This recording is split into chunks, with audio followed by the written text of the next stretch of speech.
Ngano ka na no, nga kung natay mga gusto buhaton, maguna man atong hadlok.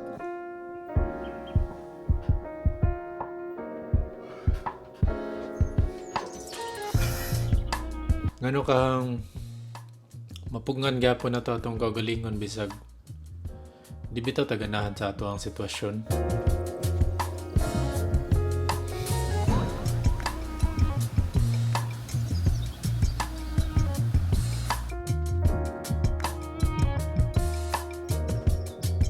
Kay most of the time kung nabit ako'y gusto buhaton nga makamaayo para sa akong kaugalingon kay maguna man ang ako ang hadlok.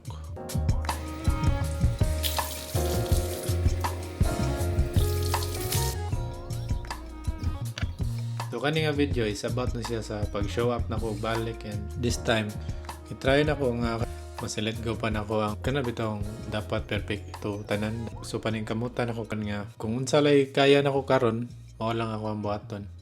So nagbuhat kog balik og video kay una is malingaw ko sa process like sa editing, sa pag-shoot sa video. So usa na siya sa rason nga nung nagbuhat ko og video. Pero dili na siya ang pinaka-reason. Ang pinaka-importante nga rason nga nung ako ning gibuhat kay ganahan ko ma-build ang ako ang courage. Like dili mahadlok makig-communicate sa bisag kinsa, or ganahan ko maka-express sa unsay ako ang mga na-feel kay tungod dili kayo ko magsigig storya. Samot na diri nga wala ko'y kastorya kay murag usa ni siya sa way nga makatabang bitaw sa kuha nga ma-express na ko ako ang kaugalingon. So mura siya video journal ako nga ari na ko isuwat ang ako ang mga na-feel, mga thoughts, kung unsay ako ang mga nakatunan, unsay ako mga experience, unsay mga challenges nga gipangagian karon, unya ako lang i-share ang ako ang journey.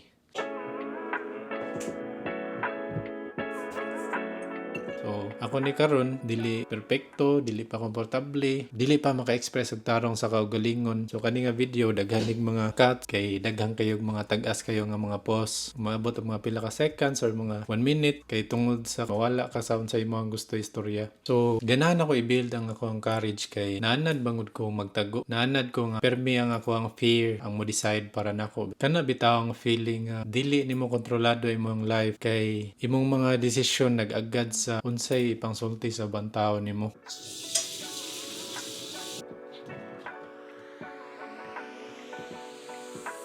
Ana ko makaingon nga dili ko free ba kay dili bitaw completely ako ang nagda sa ako mga desisyon. Mura siya gi-allow na ko ang uban nga mo decide bitaw para nako. Kay tungod na wala ko'y baruganan sa ako ang kaugalingon ba. Like wala ko'y ako ang desisyon.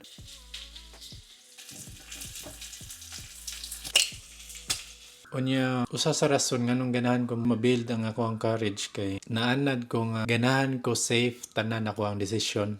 Mahadlok ko mo take og risk. Mahadlok ko masayop. Mahadlok ko ma-judge sa mga tao nga na-fail ko or nasayop ko sa usa ka butang. Unya, dili ko ganahan nga mubuhat bitaw ko sa usa ka butang tungod lang kay nahadlok bitaw ko nga ma-disappoint sila or mahadlok ko nga tan-awon as failure. Mura siya para bitaw gihapon sa ubang tao. Mahadlok ka unsay istorya sa ubang tao nimo. Unya bati kay siya nga rason. Ganahan ko makaton nga mo decide ko para sa kuha. At the same time, ganahan ko makaton og buhat sa mga butang bisan bitaw wala ko kahibaw unsay resulta pero mobuhat gyapon ko. Ganahan ko mas makaton mo take og risk.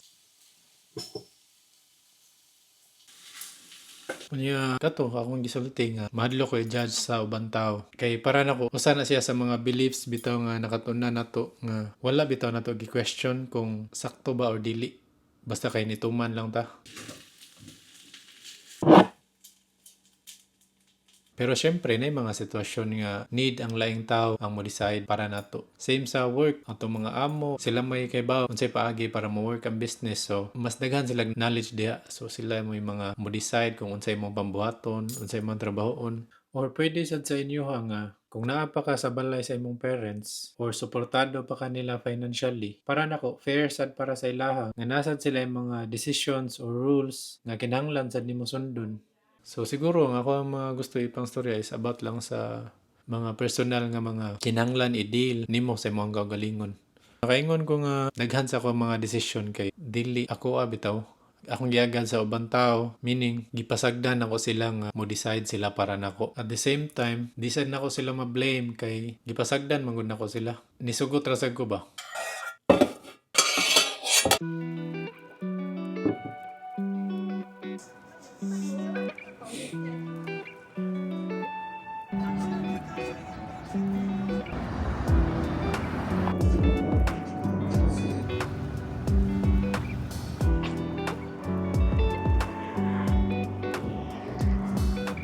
So karon kay di na bitaw ko komportable nga ang fear mo permi bitaw mag-decide sa unsay gusto nako buhaton. Una kay kibaw ko usa siya sa kana bitaw makapastock nako. Kibaw ko nga wala bitay padulngan ko permi ko magpadasa akong kadlok. Mura gilimit lang nako akong kaugalingon ba nga mo grow bitaw sa akong mga gipambuhat. Mo nang dili na ko pwede mapasagdan kay wala ko'y choice. Kay bawo ko sa unsay resulta sa ako ang mga buhaton. Kung mapabilin ko nga madlock permi kay mura ko ni-settle ko sa unsay sitwasyon ako karon. Meaning nisugot ko nga permi inani ako ang ma-feel. Permi ko madlock, permi ko madasa unsay istorya sa ubang tao. Opposite kayo siya sa akong ganahan. So, kung gusto ko magawas, wala ko'y choice kundi kinanglan ko mo pili sa unsay tanaw nako nga makapagawas na ko ani nga sitwasyon. Lisod siya kay mura kog mapiit sa duha ka desisyon.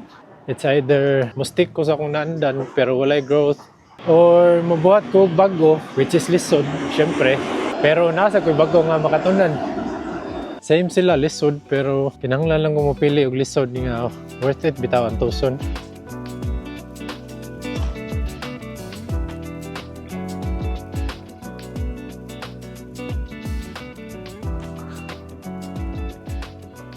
So nabuhat na rin ako nga video sa una about siya sa pag-overcome sa fear, pagstorya sa kamera, pag-push sa kaugalingon. Kanang wala jud bitay idea kung asa pa dong, kung maporma ba ang video, kung ma-edit ba ang tarong, kung mag-make sense ba ang story, or kung ma-upload ba ang video.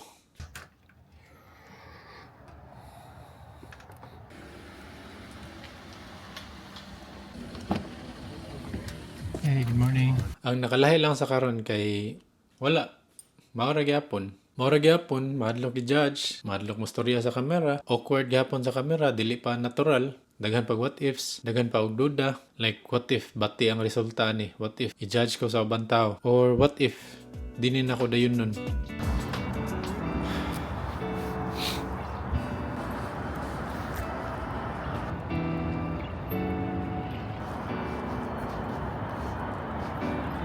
Pero bitaw, literal nga trying hard ko karon kay medyo gikapoy na sad ko live sa akong life nga sige na lang bitaw gadlock. Hindi na ko ganahan nga inani permi ako ang ma-feel. Gikapoy ko og kanang perform, gikapoy ko nga permi ko mag-mask atubangan sa ubang tao. Doon ay mga sitwasyon nga kinahanglan ta mag-mask no para ma-protect ang atong kaugalingon or wala pa tay idea kung kinsay mga nasa palibot nato. Pero kapoy sige maintain sa imong image nga para bitaw maganahan lang ang mga tao nimo, para lang ma-boost ang imong ego. Kapoy og maintain sa image nga dili ikaw. Unyang nakabati kay ikaw ra pa dyan nagpili.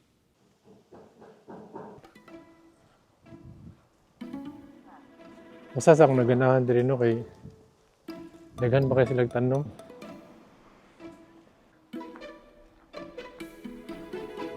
May squirrel eh.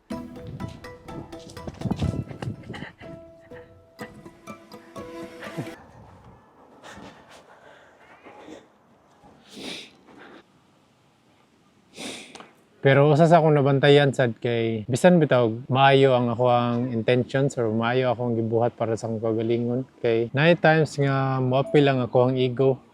For example, ganahan ko mobuhat og video kay para ma-build akong self-confidence. So mo na maayo nga intention para sa akong kaugalingon.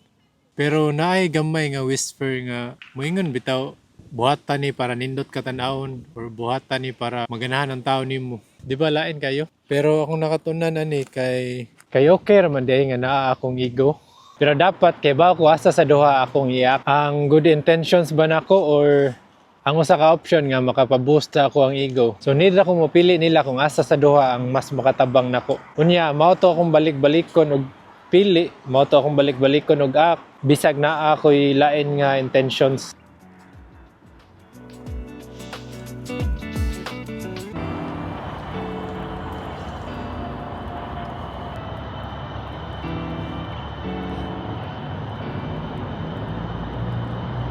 Katawanan lang no kay night times nga kay bawa na taon sa atong buhaton, kay bawa na ta unsay maayo para nato, pero maglisod gyapon tag take og action. Same man niya, ako nang gibuhat kay para sa akong kaugalingon, kay bawa ko nga maka-benefit ko ani, mo grow ko ani, kay bawa ko nga makamaayo ni para nako, pero nganong dili nako diretso nga mabuhat.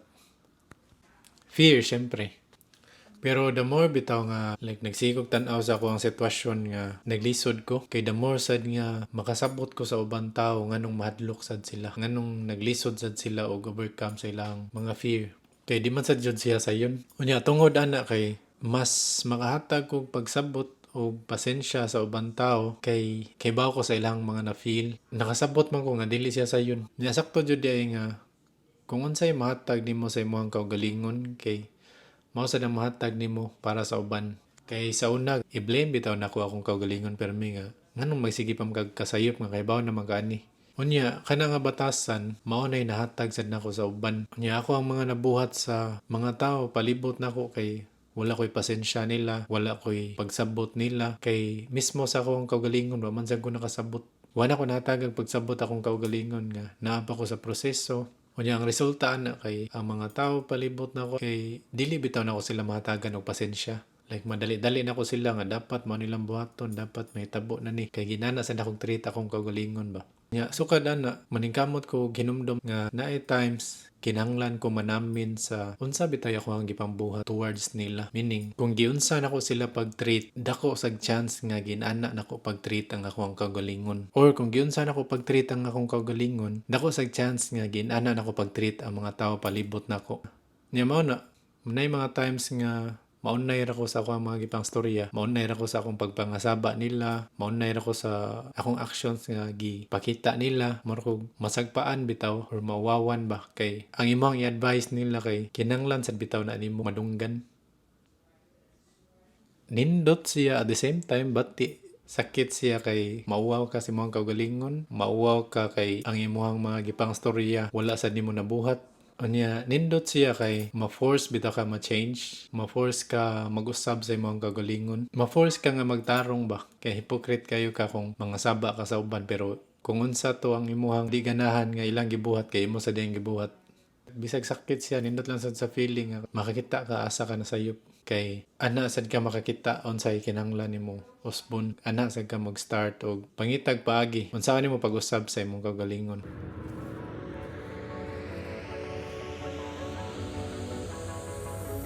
Kailangan ko makatun nga mo show up permi bisag wala ko kay bawon sa resulta. Kailangan ko nga sukdon bitaw na ko tanan before ko mo take og action. Di ko ganahan ma-fail, ganahan ko safe ra ko permi. Pero bisag unsa ako nakog tan-aw no kay murag di man jud siya pwede. Murag di man jud dinani ang paagi sa life. Oo, naay mga butang masulbad nimo siya daan before nimo siya buhaton, pero nasay mga kinahanglan nimo siya buhaton daan before siya masulbad.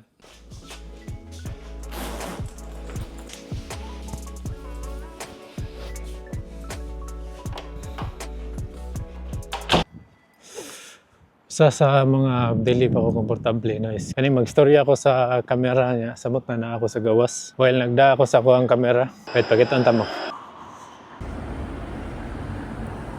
So lisod kay ni para nako kay feel nako mura ko gi-judge pero feel sad nako murag ako rin nag-judge sa akong kaugalingon while nagbuhatan ni. Di take advantage lang nako nga way nakaila nako, balag awkward ako ang ma-feel. Sa shop sad medyo wala pa koy suod didto. Ako i-try karon ko kaya nako mag-video sa suod nga magstorya bisag na ila yung tao. Nya awkward ni siya para nako kay wala pa koy suod sa shop. Tagad lang pero wala gi close jud nga artist kay moadto ra ang mga artist kung naay clients. So, kung wala sila kliyente, dili sila makaadto sa shop. Dili mi permi magkita sad. Same nako. Kung wala ko'y kliyente, dili sad ko makaadto sa shop and tanaw nako kung unsay ako ang mabuhat nga video. Fully na ako yung mabuhat and tanaw lang. So, oras ka 11:30. Napay time.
So sa mga lisod nga sitwasyon, kinahanglan ko mas muhatag ko bitaw pasensya sa akong kaugalingon. Kinahanglan ako i-remind akong kaugalingon nga okay ra bitaw masayop or okay ra nga dili dayon nimo ma-figure out tanan. Unya paningkamutan sa nako nga ma-apply ni nako sa uban. Sa pagkakaron, kinahanglan lang ko willing masayop, kinahanglan ko willing ma-judge sa ubang tao o mag-expect na lang sa ko nga pwede ko makastorya og bati nga pwede bitaw makapatandog. Buhatan lang ako akong best nga dili ko makapatandog sa uban. Ang importante lang kay dili na ako tuyoon.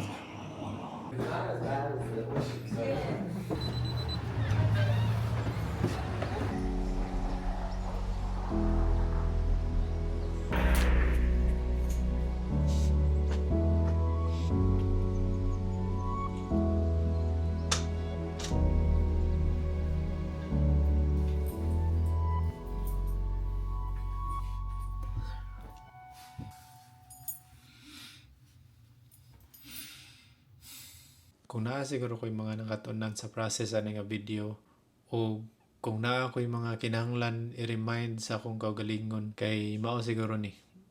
Panguna kay buhata ang best para nimo. Tanawa or katuna kung kanusa ka mo decide para sa imong kaugalingon o kanusa nimo sugtan ang uban nga mo decide para nimo. Ayaw ibase halos tanan nimo mga desisyon sa ubang tao. Ayaw iagad sa kung unsa ilang mga ma-feel o ayaw pasobra ay og protect ang feeling sa ubang tao nga imo na sang mapasagdan nimo ang kaugalingon. Kinahanglan ka makaton kung protect sad sa imong mga ma-feel. Ikaduha siguro kay ayaw tago permi. Gawas sa imong comfort zone kay mao nay mahimo nga cage nimo. Unya kung unsa man gani ang feeling nga na trap ka diha kay mao na imong ma-feel permi kung dili ka mogawas diha. Kung dili ka gusto makafila na permi, kinahanglan ka mo gawa sa cage. Kinahanglan ka mo buhat og mga butang nga wala pa nimo nabuhat bisag unsa siya kalisod. So usa pa jud sa mga gusto nako ma-remind sa akong kaugalingon is i-question ang imong mga beliefs. Dili bati nga naay duda. Kay tungod sa mga doubts or mga duda, anha ka dili ma-stuck sa usa ka sitwasyon. Anha ka magsige og grow kay dili ka mo stick sa usa ka belief. Ang sakto nga paggamit sa doubts ang makapahatag nimo og chance nga mas mo grow. Sunod kay i-blame imong kaugalingon.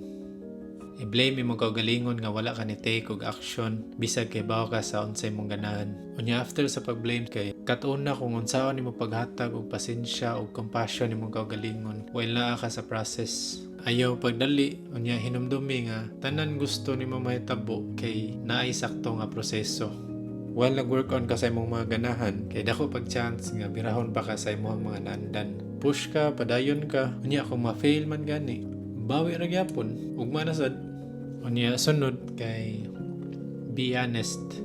Kay bawo ko lisod pero kinahanglan ka magpakatinuod sa imong kaugalingon ug sa ubang tao. Hinay-hinay lang nga dili na mo act gikan sa imong ego o gikan sa imong mga fear. Nya last kay akong balikon kay para nako usa ni siya sa pinaka-importante. Usa sa gusto nako makatunan nga balik-balikon sa kuwang kaugalingon is muhatag gid og compassion og pasensya sa kaugalingon. Kay para nako pinaka-importante kayo siya sa process. Kay kung gusto ka mo change, ayaw kalimot nga dili siya sayon. Meaning, pwede nimo ma-push og sobra imong kaugalingon nga pwede ka ma-overwhelm sa imong mga ma-feel unya. Pwede nga mauna-nonay makapa-stress ug maayo nimo.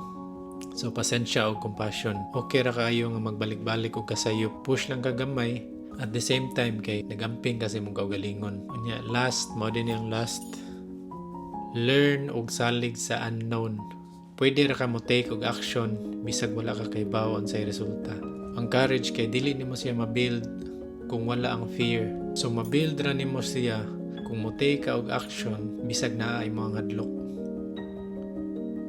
Kanya kato lang siguro kung namoy ma-add sa akong mga ipang storya or kung namoy ma-share sa kung yun sa ninyo pag-deal ang inyong mga sitwasyon. Nindot kung maka-share mo sa inyo ang mga experience o kung yun sa ninyo. Basin makatabang na sa uban, basin na yung mga mabasa sa comments nga same sa inyong sitwasyon.